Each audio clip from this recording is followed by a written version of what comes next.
Hello, I'm David Ornstein, the football correspondent from The Athletic. Okay. Yeah. Again? Yeah. Oh, no, I'll take my bag off.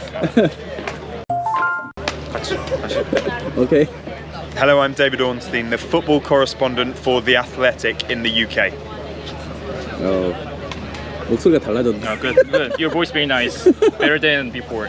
Your voice. This time? Yeah. Okay, good. Good. And you're very famous in Korean football fans because of Tottenham Hotspur and Heung-min Son. And lots of Korean fans trust your articles. Yeah. So your one of the nickname is top tier journalist. So in Korean, it's 1티어. Yeah. 1 means top.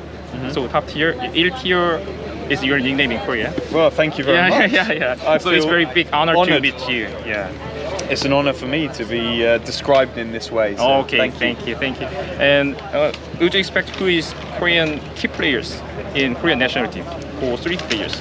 Yeah, 3 players. Well, you're testing my knowledge. Oh yeah, one of them. So Son Heung-min is going to be the most important player, and it's going to be a really interesting few days to understand if he has the required fitness because of his fractures to his face. And that was a big blow for Tottenham and also for South Korea and him personally, because he would have been looking forward to having a really smooth preparation for this tournament.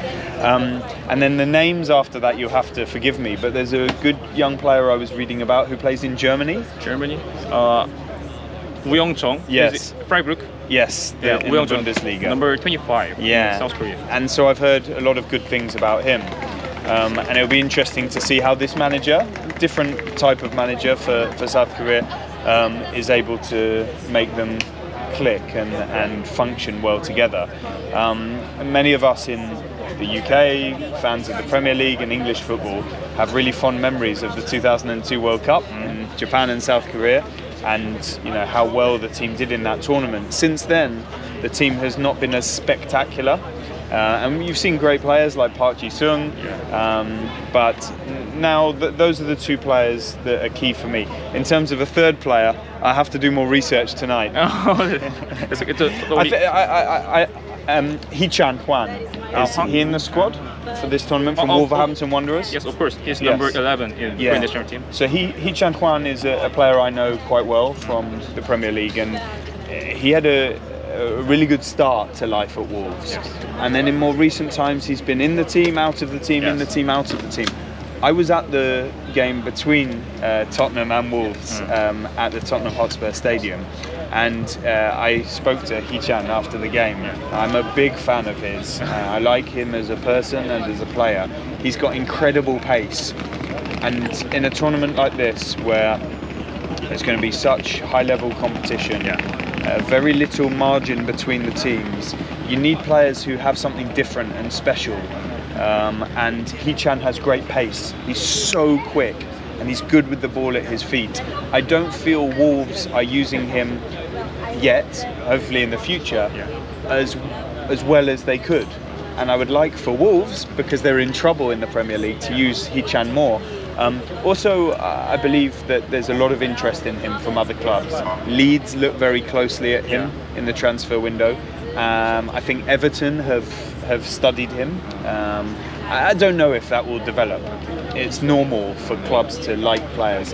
And so I'm looking forward to seeing these 3 players. Okay, got it. So Heung-min Son, number 7, and Woo Young-jung, number 25, who plays in Bundesliga. Yes. Yeah. So the one is Hee-chan Hwang, number 11 in Wolverhampton. Right? Yes. Okay. Your knowledge is very nice. No, it's not good enough, but these are the days in the lead up to the tournament where I need to do my research. Because I have no problem admitting that you're so focused on the Premier League and the English team, for example, and the Premier League only just finished on Sunday. And so it's hard to be at the top of your knowledge. And so I come to these tournaments early to meet people like you, to watch the teams train, to improve my knowledge, and I need to improve my knowledge on Korea. Have you ever heard about the Min Jae-kim, the centre back of Napoli? Yes, I've seen him play, a good player. You are reminding me of players that I know about, but I don't think about immediately. Yeah, good player. I mean, Napoli are having their best season in many years. They beat Liverpool at home. They're top of their Champions League group. and many people are saying that these could be a serious challenger for the Champions League. They've got an amazing midfielder from Georgia. I can't pronounce his name.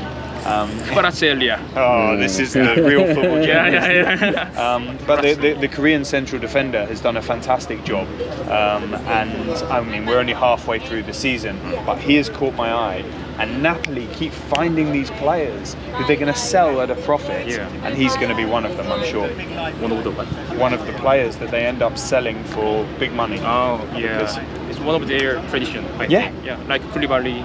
Yeah. Or they're very hard in the transfer market. Yeah. They hold on to their players, they get the best out of them, and then they only sell when the time is right for them and when the money is right. So they felt they sold Koulibaly at the best time. He's not done so well for Chelsea yet. Hopefully he does better, and maybe they've got another great player on their hands in your defender. So I want to know your opinion that Min-jae Kim can play in Premier League soon. Opinion, yeah. You don't start the match for Napoli and do so well in the Champions League if you are not ready for this level. And when I say this level, I mean the top of European football. And if you can play well in Italy and Serie A and Napoli, and he's played consistently well when I've seen. He's very calm and composed. He doesn't make mistakes. He's got good height for a Korean player, I think. And so that's the sort of thing that the Premier League clubs will be looking at. But the value needs to be right, and that's when it's always difficult to negotiate with Napoli's president, Aurelio Di Laurentiis. But he can play in the Premier League, no doubt about that. I've seen players playing in the Premier League, with all due respect to them, who are not at his level. I hope your prediction comes true. Me too. Yeah.